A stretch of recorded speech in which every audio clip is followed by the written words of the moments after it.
किसानों ने दिल्ली में किसान आंदोलन शुरू किया था अपनी मांगों को लेकर कृषि कानून वापस करवाने के लिए।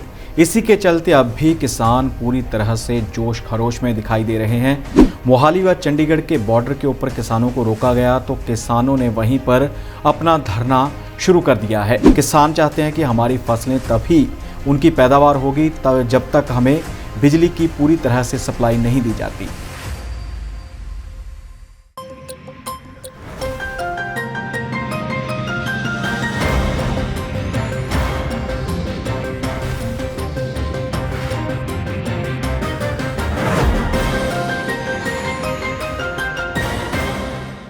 नमस्कार, D5 चैनल हिंदी के प्रोग्राम खुलासा न्यूज़ का में आप सभी दर्शकों का बहुत बहुत स्वागत है। इस प्रोग्राम में हम आपको अलग अलग खबरों पर प्रतिक्रम बताते हैं। आज हमारे साथ स्टूडियो में मौजूद हैं धर्मेंद्र संधू जी। धर्मेंद्र जी, आपका बहुत बहुत स्वागत है। जी धन्यवाद वंदना जी। धर्मेंद्र जी, इस बार किसानों ने एक बार फिर से चंडीगढ़ में हल्ला बोल दिया है, क्या है पूरी खबर? बिल्कुल वंदना जी, किसानों ने दिल्ली में किसान आंदोलन शुरू किया था अपनी मांगों को लेकर कृषि कानून वापस करवाने के लिए। इसी के चलते अब भी किसान पूरी तरह से जोश खरोश में दिखाई दे रहे हैं। चंडीगढ़ में हल्ला बोला है किसानों ने, चंडीगढ़ की ओर बढ़ते हुए नजर आ रहे हैं। मोहाली व चंडीगढ़ के बॉर्डर के ऊपर किसानों को रोका गया तो किसानों ने वहीं पर अपना धरना शुरू कर दिया है।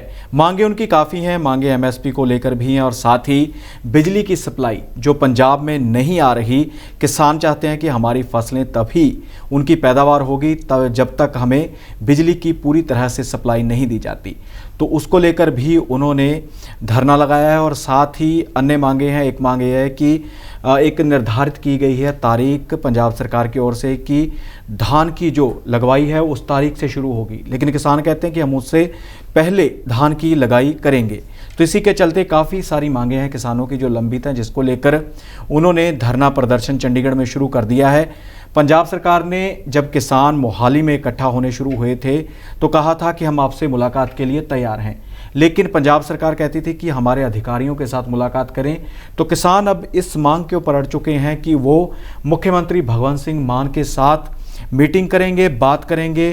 कोई हल नहीं निकला तो फिर आगे की रणनीति बनाई जाएगी। लेकिन अब किसानों ने जो पहले बैरिकेड थे वो तोड़ दिए हैं, उससे आगे बढ़कर वो चंडीगढ़ में पहुंच चुके हैं और वहां जाकर उन्होंने पक्का धरना लगा दिया है। भारती सिंह की मुश्किलें बढ़ गई हैं, मगर क्यों?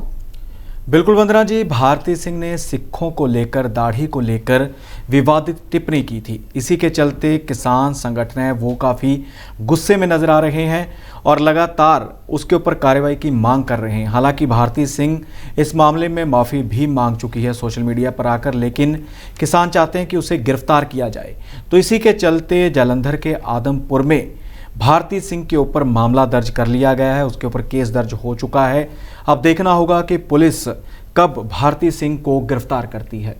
पानी हम सब के लिए कितना ज़रूरी है ये तो आप सभी जानते हैं, मगर पानी अगर पीने लायक ना रहे तो क्या होगा? क्या आपने कभी सोचा है पंजाब का पानी पीने लायक नहीं रहा?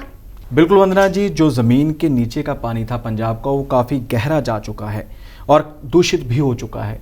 इसी के चलते लोगों को संभावना थी कि हम दरिया का पानी पी सकते हैं, नदी का पानी पी सकते हैं, नहर का पानी पी सकते हैं। लेकिन अब जो पानी के सैंपल लिए गए हैं उनमें जो सतलुज से नहरें निकलती हैं, दो जुड़वा नहरें बोला जाता है उनको, वो हरी के पत्तन से निकलती हैं। तो वहाँ की जो सैंपलिंग की गई पंजाब जो प्रदूषण का रोकथाम बोर्ड है उसकी ओर से व राजस्थान राज्य की ओर से उसकी सैंपलिंग करवाई गई तो सैंपल फेल हो चुके हैं। तो इसी के चलते पंजाब सरकार ने व राजस्थान सरकार ने एडवाइजरी जारी कर दी है कि इस पानी को पीने के लिए ना इस्तेमाल किया जाए, सिर्फ खेतों को पानी लगाने के लिए, सिंचाई के लिए ही इसका इस्तेमाल किया जाए, नहीं तो सेहत का नुकसान हो सकता है। भीषण गर्मी पड़ने लगी है। राजस्थान का तापमान जहां 52 डिग्री पे पहुंच रहा है, वहां पंजाब का 47 डिग्री पर। ऐसे में किसानों की मुश्किलें बढ़ गई हैं। क्या मुश्किलें आ रही हैं किसानों को? बिल्कुल वंदना जी, पंजाब के किसानों को काफ़ी मुश्किलों का सामना करना पड़ रहा है। कारण यह है कि तेज़ गर्मी के चलते उनकी गेहूं की फसल का नुकसान हुआ था, उसकी जो पैदावार थी वो कम हुई थी। तो इसी के चलते अब किसानों ने, जिन्होंने सब्जी लगा रखी है, जो सब्जी की पैदावार करते हैं, उनकी सब्जी सूखने लग गई है। एक तो तेज़ गर्मी, ऊपर से जो गर्म हवाएं चल रही हैं उन्होंने पौधों का नुकसान किया है। मुख्य रूप से मानसा है, मानसा में जो गांव पड़ते हैं वहाँ पर शिमला मिर्च की खेती होती है, तो शिमला मिर्च के पौधे बिल्कुल सूखने लगे हैं और नुकसान काफ़ी हो चुका है। एक कारण तो यह है कि सरकार की ओर से पूरी तरह से बिजली सप्लाई नहीं दी जा रही, जिसके चलते उनको पानी लगाने में दिक्कत आ रही है। और अब किसानों ने सरकार से गुहार लगाई है कि हमें जो खासकर सब्जियां हैं उनके लिए कुछ घंटों के लिए बिजली दी जाए ताकि वो सब्जियां ना सूखें। हरियाणा में आए दिन कुछ न कुछ होता ही रहता है। इस बार भी कुछ खास होने जा रहा है। हरियाणा में इलेक्ट्रिकल बसें चलाने की तैयारी शुरू हो गई है। कब से है ये चलाने का इरादा?